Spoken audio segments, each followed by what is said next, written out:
am again, for those of you who don't know me, I'm Danielle Norcross, the CEO of the Greater Toms River Chamber of Commerce. Thank you for being here with us this morning. We have this morning Bill Campbell, the Vice President of Digital Sales Northeast from Townsquare Media.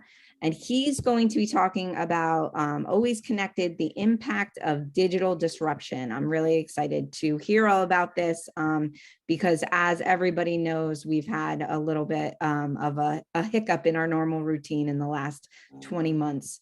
So I'm interested to hear what Bill has to say. So Bill, thank you so much for being here this morning with us, or this afternoon, and take it away. Great. Thank you so much, Danielle. Let me see if I can get a confirmation on my screen here. I'm going to go ahead and try to share it. Danielle, do you have visuals there? Yes, we're all good. Great. All right. Well, good morning, everybody. Again, I am so happy to be here with all of you, and a special thanks to any veterans and our families if you're with us today. I've been fortunate enough to have been with the company of Townsquare Media since its inception, and really we're a pretty young company, 10 years old, and within that time we've just made some aggressive movements in space and just in the entire environment.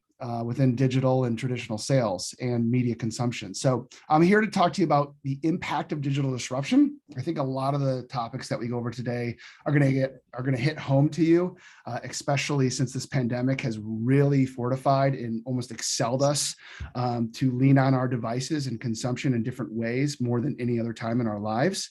I'm going to kick us off by saying, 30,000 foot view of the company. A lot of you know us from our great radio stations and our local personalities, but Townsquare has an additional 2 arms to it. One of is our media buying arm.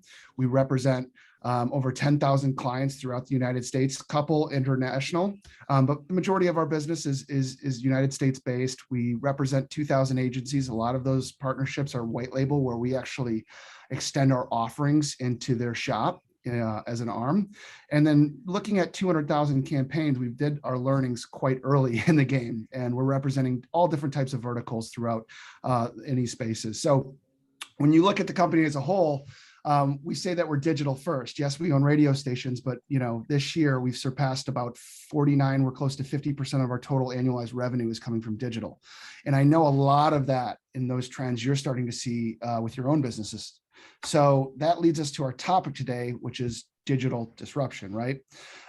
Great little buzzword, but truly what it means is digital disruption is the change that occurs when technology. So you look at digital technology and you look at your business model and you say, well, how are these new advancements in digital technologies affect the value proposition of goods and services? So in essence, as technology continues to evolve, so does the way we buy and we consume goods, right? And then you have to ask yourself, are we set up right now for the advancements of digital technology and consumer consumption? And that's what our presentation is about. And again, please stop me at any time for an open forum. Some great examples to kind of wrap your mind around digital disruption at its finest is if you go back and you say, oh my God, we used to carry around these digital cameras, right? It was so cool because at first, they were big and then they've gotten smaller, and, we have them in our phone, right? They're in our back pocket. We always have probably 4 different lenses on the back of any phone right now that takes the best pictures. And that is a perfect example of how digital technology has disrupted the digital camera industry, right? Or you look at electronic reading and you look at some of the publishers that relied on print industry. Look at what electronic reading or internet consumption has done to the print industry. That's another example of disruption. Subscription-based models are huge, and they continue to maintain their strength as we continue as households to pick and choose where we're getting our content, right? It's up to us to decide where we're going. It's no longer, all right, you have to go with this service because you're in this zone. In all actuality, subscription models are key to the future. You look at what Amazon or Hulu and Netflix has been doing. Any one of us probably have 2 or 3 or all of these in our home, right? So subscription models is something that, on another arm of the company, we have Townsquare Interactive, where we do website development, SEO, SEM. That's all subscription based.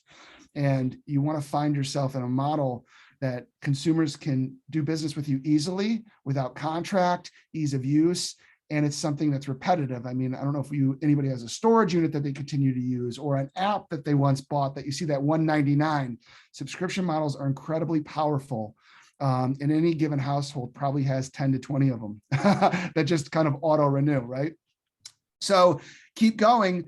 You hit new buzzwords now like freemium. Freemiums are products like Spotify. So we've all probably used a streaming service at one point where we're consuming content, and then whether it's an advertisement that's come into play, or maybe it was Dropbox, and now our Dropbox and our file storage has gotten full.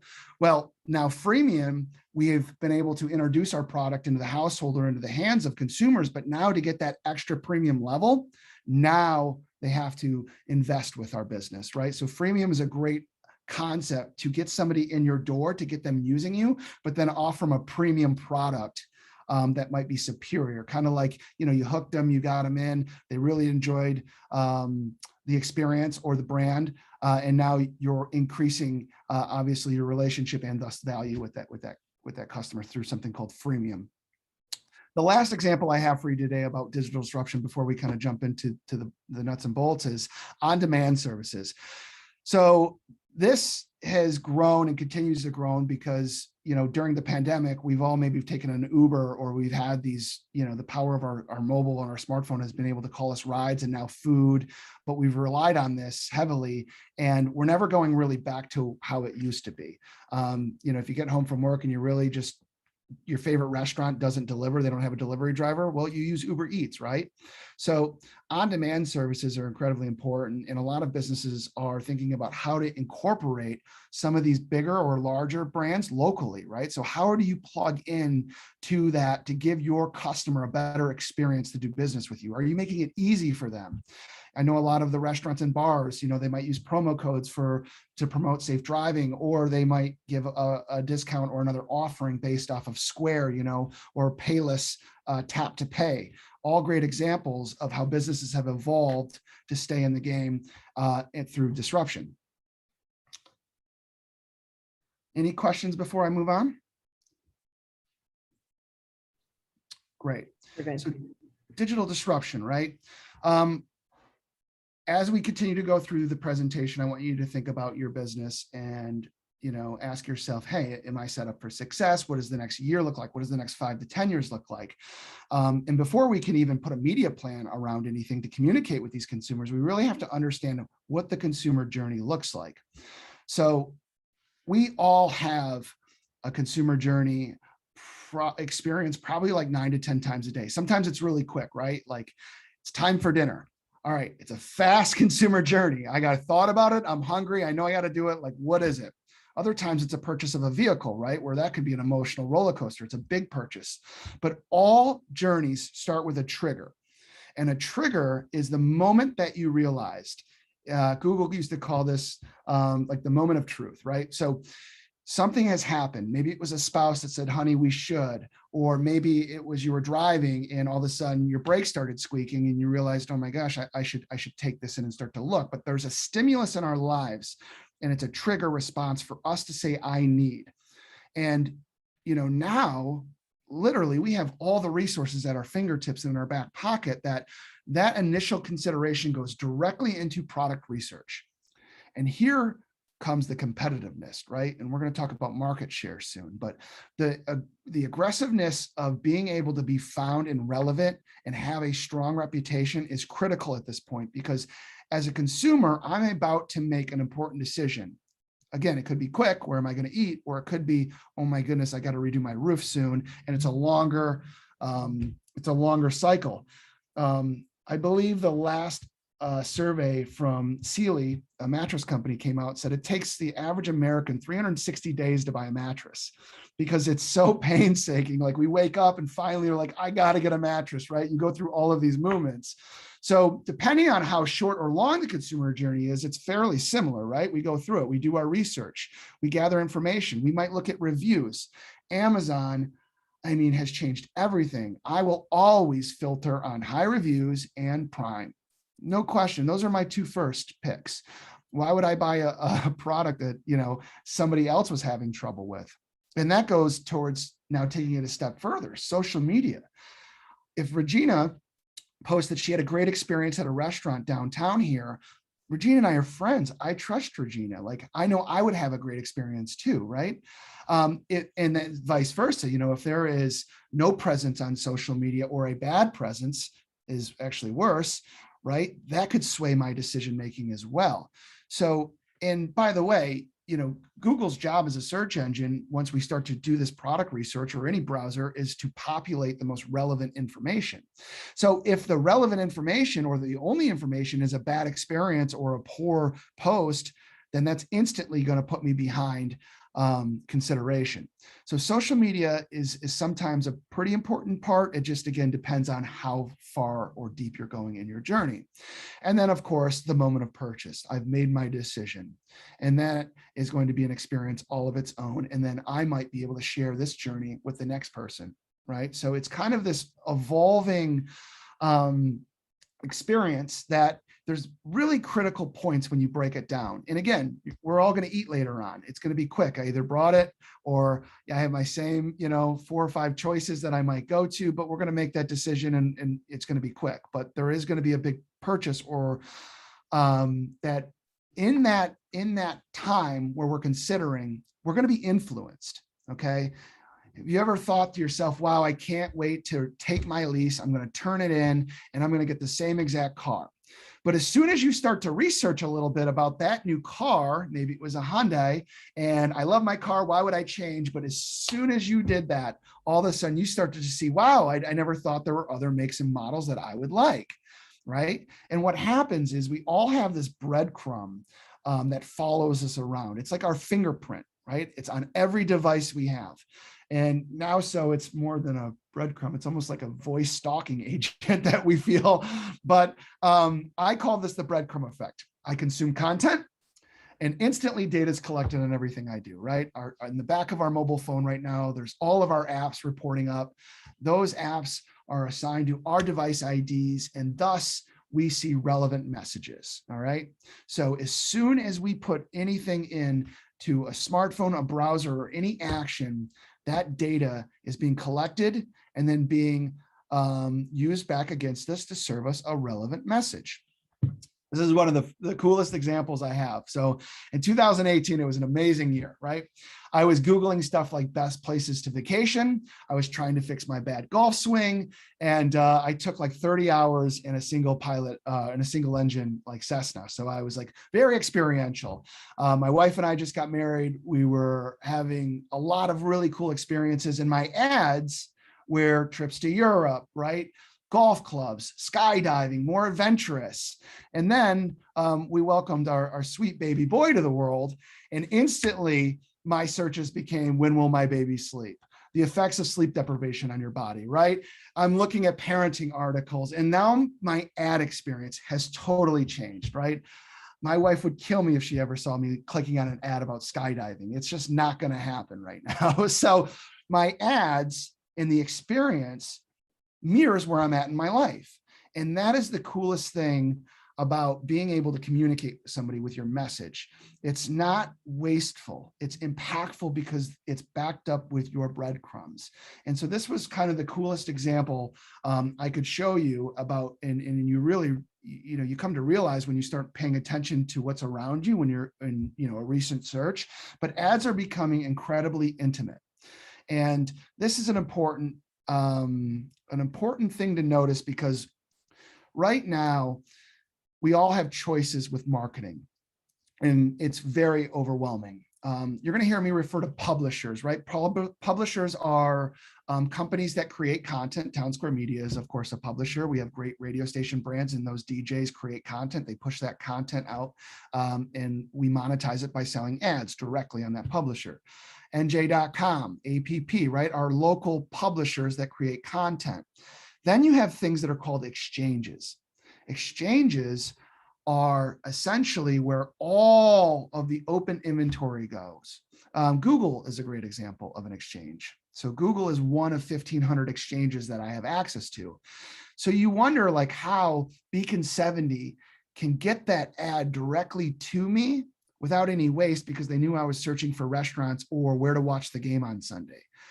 So to do that, it's not necessarily going publisher direct. It's using an exchange that serves your ad based on the demographic of the person, not the publisher itself. So I'm going to walk you through a couple examples.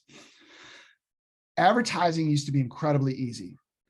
Back in the 80s when I was like 6, I was 84. So like, I wouldn't have been there, but I have a lot of my mentors that are all in these buckets. Okay. Billboard, TV, radio, print, direct mail. That was it. That was the marketing plan. You know, in some cases, it was only 2 or 3 phone calls. You used to go in, you would set up your phone. So the Yellow Pages knew instantly when your phone line was connected.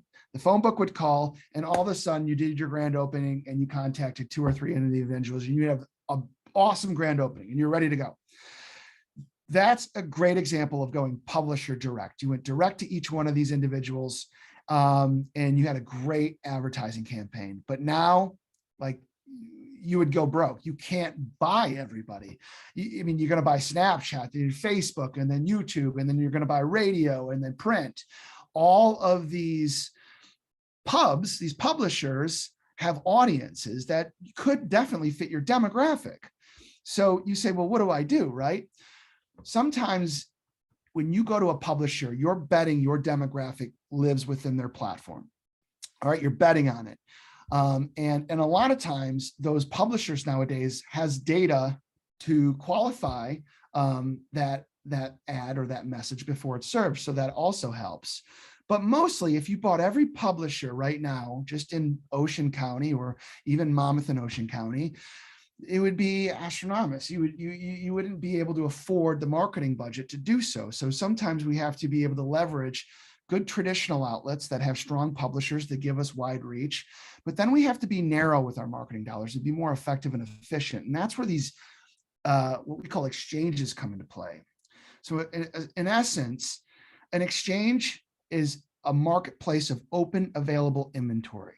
Okay. Town Square, through NJ.com, through again, Huffington Post, CNN, Fox, all of these pubs, all of their inventory goes into these networks. Okay. And so, I mean, it's really weird. Like, to have a network, you have to have a really cool name, apparently, you know. We're Data Squared. We own one of very few data management platforms in the world. So we do our own data collection, right? So AppNexus is one of these. DoubleClick. So this is Google up here. So the concept is, when you work with a vendor that has a seat at the exchange, you're able to, again, present or serve an ad to any individual based on their behavior or their location, which means your marketing just became truly effective and efficient, right? No waste. The best example, because sometimes this can be overwhelming, is I use the stock exchange. If you are going to buy Netflix stock, you would see what it was be trading, and you could either call your broker, you could go to an online brokerage, and you would bid on that stock. Okay, that is how this works. We bid on people's consumption. So when an article loads, or if everybody whipped out their phone right now and they got on the weather app, the weather's loading for you, right? But really what's happening is an auction. An auction is happening in real time. It's called real-time bidding. And you're thinking the weather is pulling, which it is, but what also is happening is companies like myself and other people with this capability are betting, saying, I will pay X amount to win that impression based off their data or based off where they were.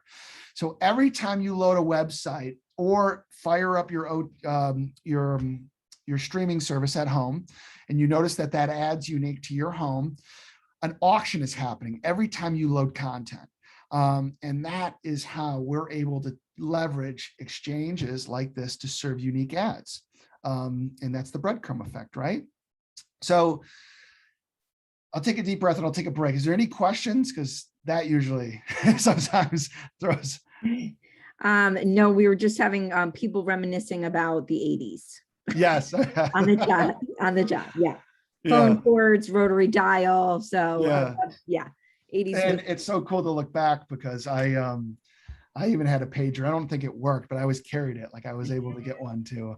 But the way we communicated was so different. And I mean, the 80s were were not even that long ago, right? I mean, look how far technology has came. It'd be different if you were like, all right, the 60s, 70s, 70s, 80s. I mean, the 90s, and now when you're entering into 2022 and you look at what the advancements are, it's just, it's crazy. I believe all media at one time is going to be what we call programmatic, or this exchange-based buying, right? And it helps our businesses and advertisers alike put their marketing dollars behind somebody with the profile of their target intender, right? Incredibly important there. And that's the big takeaway, is that this media allows us to serve an ad that's relevant to where somebody's at in their life. So to go a little bit further, every business has something called deserved market share.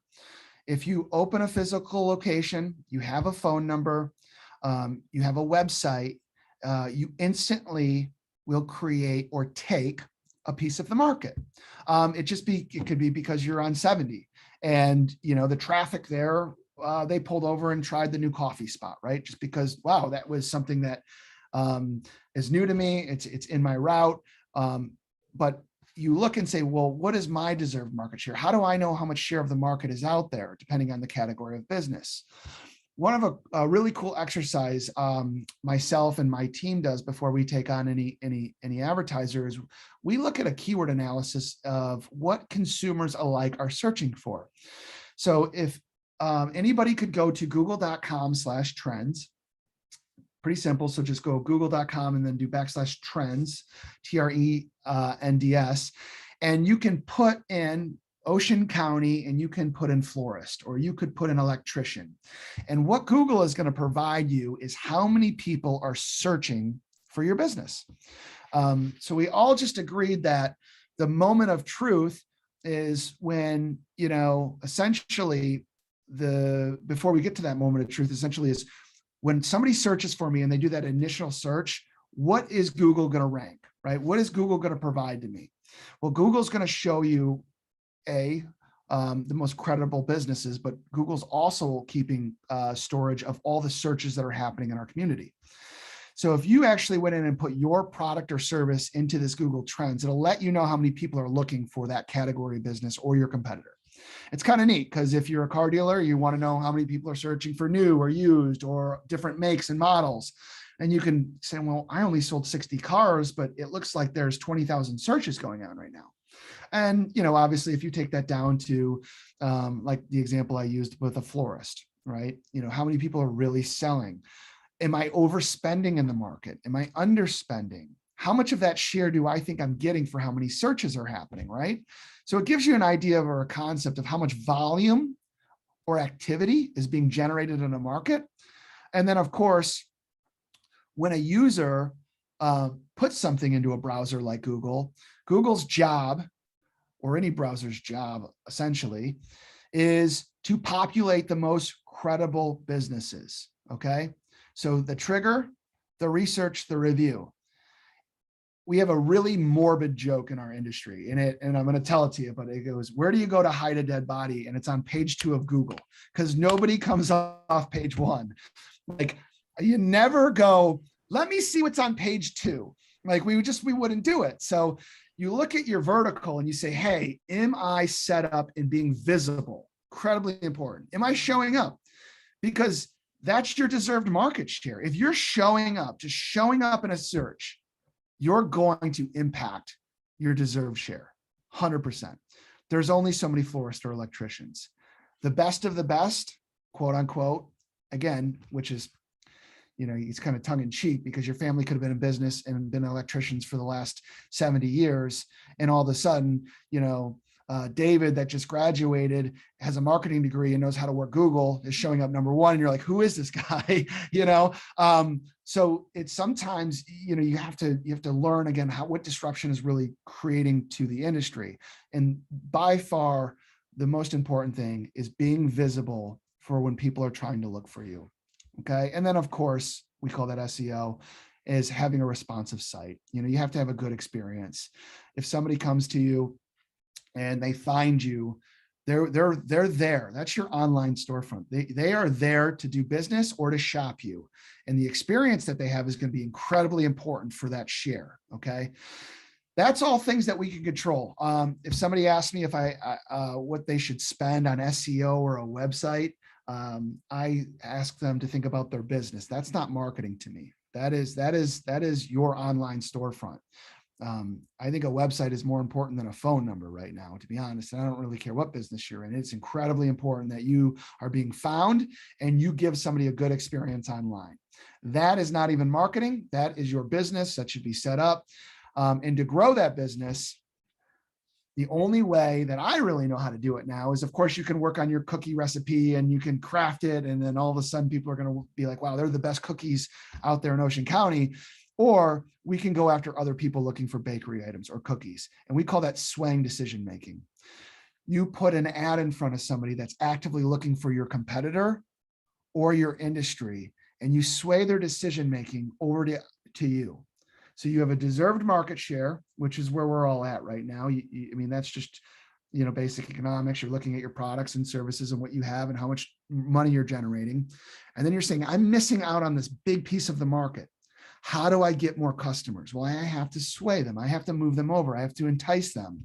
And that is through digital marketing, or any marketing in general, but specifically digital marketing for the sake of this presentation is about swaying decision-making. It's about serving somebody a relevant ad. There are 1,000 ways to do this, but really there are only 4 pillars of digital advertising. We have a war chest of, no joke, a few hundred ways that I can serve an ad to somebody. And I would never bring that in front of any prospect or client because it's just so confusing. All I care about is, what is your location? Who are you trying to reach? Right? What content could they be searching or digesting? Right? Content is extremely important for reviews. And what behaviors have they made? So through location, demo, content, and behavior, you really can find any potential prospect or customer. Digital advertising sometimes becomes so complex because another saying we have is digispeak. It's digital speak. Like, did you say something? Did you speak? Like, we complicate it too much. But really, with exchange-based buying or using exchanges in general, location, demo, content, behavior, you can isolate a relevant message to anybody in any product or service. So 5 levers to dominate. So these are my 5 tips on how to dominate from now and again for the next 2 or 3 years. But as we know, the space continues to evolve so fast. But one thing's for sure, we've already discussed, we have to have a great website. It should be considered an extension. We have to treat it as an online storefront. Nobody's doing this thing anymore, on a mobile phone. If you looked at your analytics and you saw a really high bounce rate, that means somebody came, they tried to shop you, and they instantly left because that did not match what they were looking for, right? So the things to look for in a website is, A, is it easy to navigate? Is your phone number clearly at the top to call you? Because a lot of times, somebody will look and then they'll make an action. You got to make it easy to convert. Set your site up for conversions, okay? And then, of course, is it built for search engine? And that is point 2 that we've already discussed. Are you connected with Google? Not only do you have a good SEO strategy, right? But do you have a Google My Business page? Do you have a good organic versus paid strategy? A lot of my clients will want to do paid marketing, right? Those are the ads that are served within Google, pay-per-click or search engine marketing. It's very rare that you would ever buy pay-per-click advertising without a good SEO strategy. You're wasting money because you can show up essentially for 100%. If Google deems you credible for your industry, you could show up for 100% of searches in your industry with SEO. You have to pay for every time you would like to be searched with pay-per-click. So you're really not reaching your entire share of the market by just using pay-per-click marketing. Now, sometimes industries are so competitive or there's seasonality. Of course, that's when you definitely aggressively use pay-per-click marketing. But there's concepts and reasons for all different industries or seasonality. So get connected with Google. Google is one of a few browsers. However, Google will make or break your strategy, and being able to communicate properly with them and letting them know what you're doing, or your sanitation protocols nowadays, or your store hours. It's Veterans Day, hours may vary. We're out here celebrating. I had to do a couple laps over here trying to get on 8 Robin Street because of the parade. But you want to be able to communicate with Google because that's what I'm going to check, obviously, before I come to you or before I shop you. Next, stay engaged. There are 2 types of social media. Yes, you could have an Instagram. Yes, you could have a Snapchat. Yes, you could have a Twitter. I mean, you could go on and on. But first things first, the largest growing demographic with Facebook remains to be 40 plus, right? So while it has retained almost all of it, I mean, it has a very high retention rate. Facebook is the largest social media platform, and you would need to use it in 2 ways. One, organic, just like you would do with search. So are you actively posting?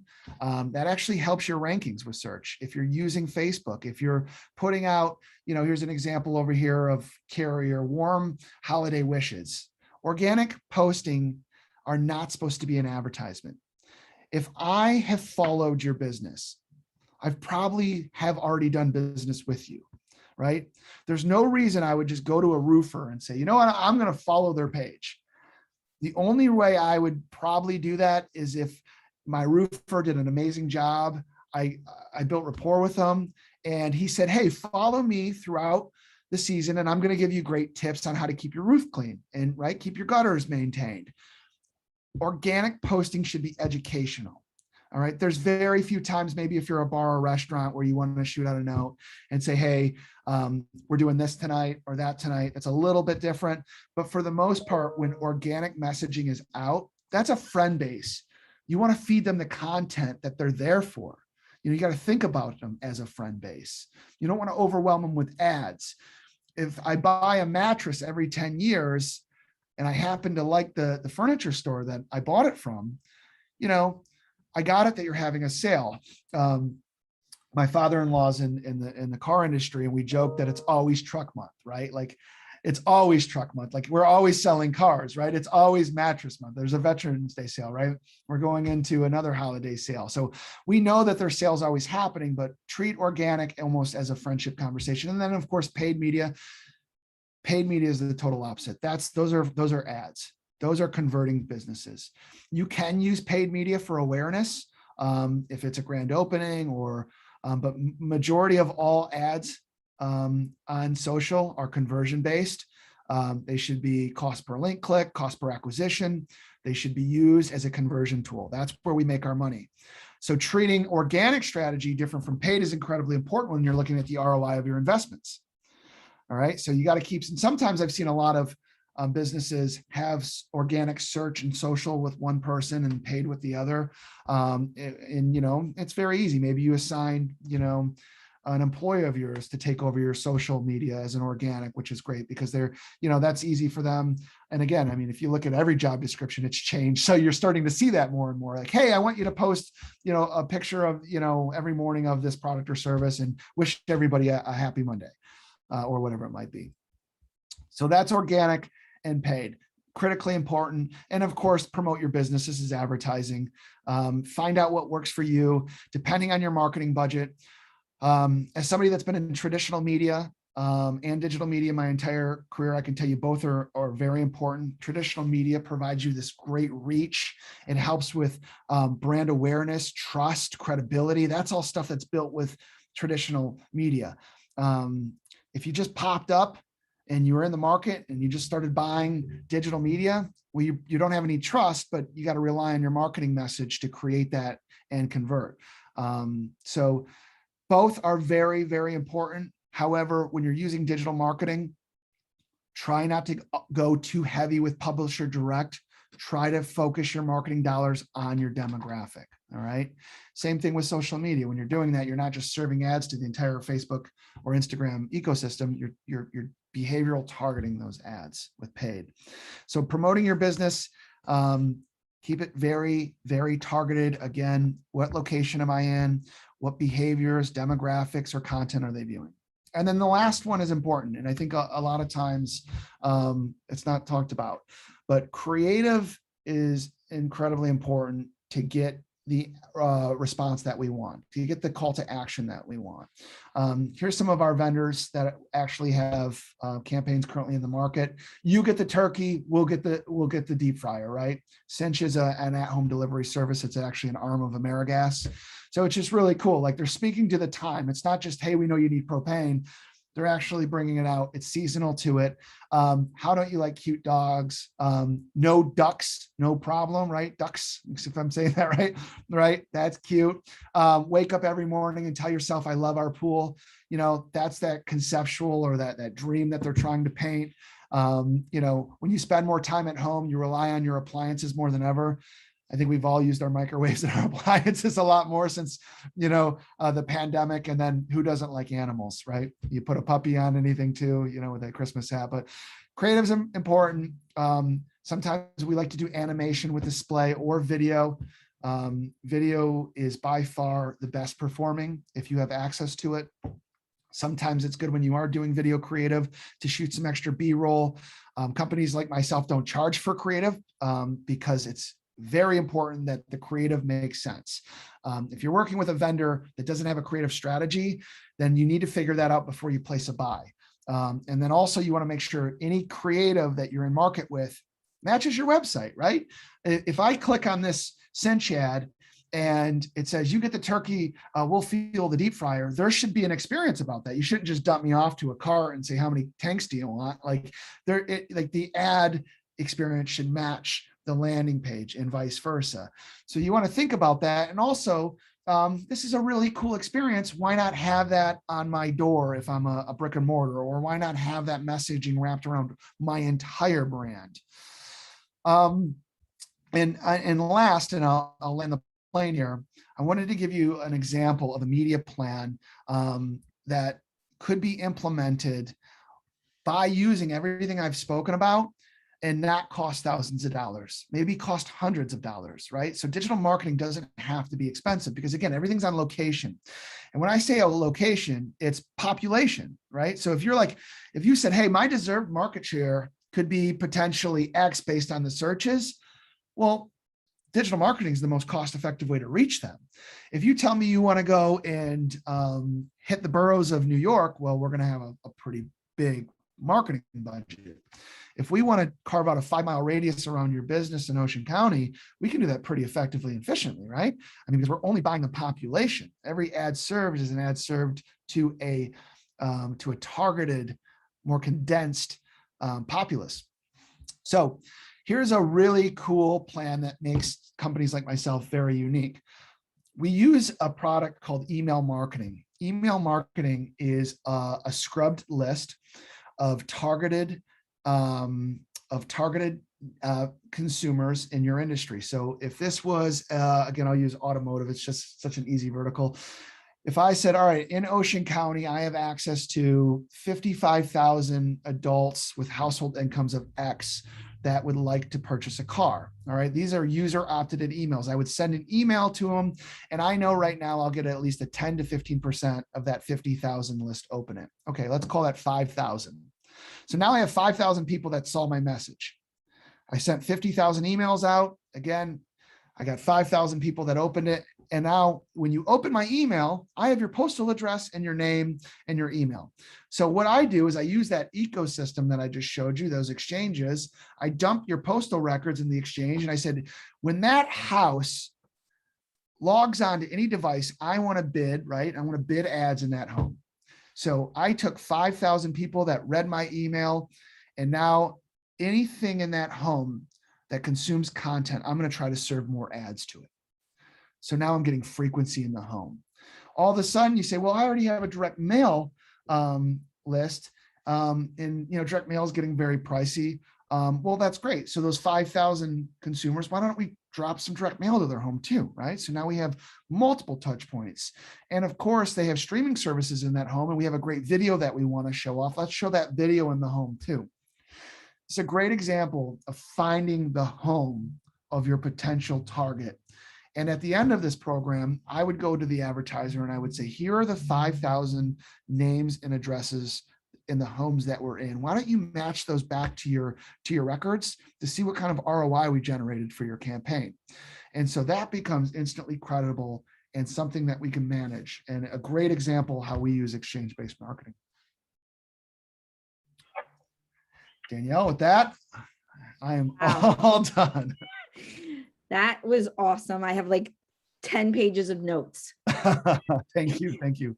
Does anybody have any questions for Bill? It was a ton of information, great information. Is Phil still on? Phil always has questions. No, Phil had to drop. Phil is still on. Oh, okay. You always have questions, Phil. One question I had, and it bounced around a couple times in my head. When you were showing the pages with the advertisements, and when you get your advertisements out there, a couple of those placements were interesting articles you have because they were kind of negative articles, and then you had your person's advertisement next to it. Is Like there this one? Yeah. Yep. You know, like, I don't know if I necessarily would want my advertisement next to that article. Yeah. When that comes out like that, is there opportunity for placement, or is that just, that's where you ended up on that day? Great question, Phil. So taking you back to the portion of the presentation where we're talking about going direct with a publisher, right? Or we're going out into the exchange. So when you're going direct with a publisher, there are times where you can do content sponsorships, or you're tagging content. You say, hey, you're asking yourself, NJ.com in this example, do you have enough content under X, Y, or Z for me to run my advertising dollars against with this demo? And if they had that avail, they could. But normally when you're going pub direct, your ad is exposed to their entire coverage. So you would essentially more often have to be okay with, and that's why this is used as an example, what one would call negative content, even though it's content and active information in the market. We have a station, New Jersey 101.5, amazing station. I mean, the station reaches, on its radio station, over 1 million people. The app itself has over 200-something thousand downloads in it. When I woke up this morning, I had 3 news alerts about what was happening before I even took 3 steps out of bed. However, advertising on that station, yes, you could be subject to, God, we would hate to say it, but some type of horrible event that happened, right? Because we're informing the communities. As a publisher, you have to take your stance and say, this is my role. And sometimes with news outlets, as we know, they go a lot of different places. So that makes your decision to align with a brand even more important. And then Phil, I'll answer the other side of that, which was exchange-based buying. In order for my team to buy, we use what's 99.9% brand safe content. So these exchanges are built off of publishers that have been scrubbed and that are only brand safe. Now, if you wanted to, well, you're going real deep with this one, Phil, but if you wanted to say, I want to whitelist, which means we would cultivate only sites to run your ads again, that would be possible. We would go out here out of all of these exchanges and we would say, we only want to run my ad on these types of sites. We could do that. Vice versa. Excuse me, maybe it was a political campaign and you wanted to pull down either leaning side, we could do that as well, right? Because you want to sway decision-making in this case, right? Or enhance your aisle. Both great examples of how we can shape that. When you do that, though, you run into sometimes scalable roadblocks, meaning there might not be enough inventory to serve your budget. So sometimes if you constrict too tight, your marketing dollars aren't going to be able to get into the market. That makes sense. Thanks. Great question, Phil. Yeah, Bill, nice presentation. And yeah, I would think, that was a heck of a thing where a teacher's assaulting a student, but I mean, everybody's reading it. So, to be next to it means you're going to be seen, right? I think that's what you were saying. So how often do your customers ask for the digital assets to be combined with the radio assets? Great question. So, and our company is really unique, just because our DJs, if you will, right? What we normally would hear in our car, their job is totally changed in the last 5 years. And when I say that, we're lucky enough to have live and local talent, and how we are able to afford that with media shifts. I'm going to take you back to the first slide because it's incredibly important for the industry. When you're looking at 60% of adults, all right, that are spending time with digital media, they're spending 13 hours a day with digital media. And in that, you have all of these other traditional outlets, right? So how does a company, like Town Square Media, be able to invest in local talent? Well, it's because we're not just radio, we're in the content game. New Jersey 101, I gave you as an example that we probably, majority of us might know. The morning show has to post 3 to 5 times a day. Anything on air goes online. We have over 15 million page views on New Jersey 1015. The streaming service on New Jersey 1015 is the second largest radio station in New Jersey. We take content and cultivate it online. And then what we do is we sell it to these exchanges. So we dump our own inventory on these exchanges and we buy else. So for your question, it's kind of a long response, but getting back to how do we integrate? If you're aligning with our radio station, there's a good chance if you have a radio commercial that we have extended your ad onto our local owned and owned platform. Why? Because that's the same audience that hears it. It's our P1 audience, what we call preferred. It's our top audience. If you are going to a radio station's website, it's because you're a really big fan of that product. In the case of 94.3 The Point or WOBM, Sean and Sue have so much heritage in the marketplace. It's essentially on every business when you walk in. They are constantly pushing content online.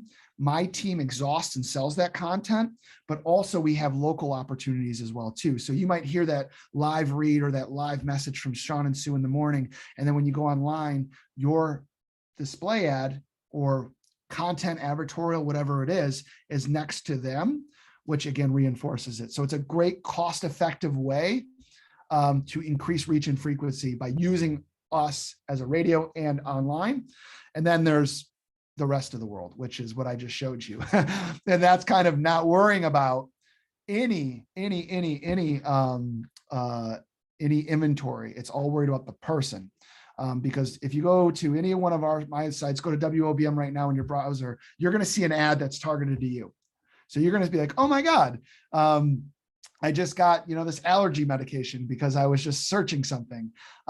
You'll notice that ad was not served by my team. It was an ad that I sold to one of these exchanges and was served on your behalf.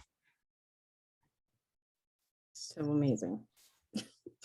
So when the teenagers say that there's little FBI agents in their phone, that's, they always, that they have like memes that say that it really kind of is true a little bit.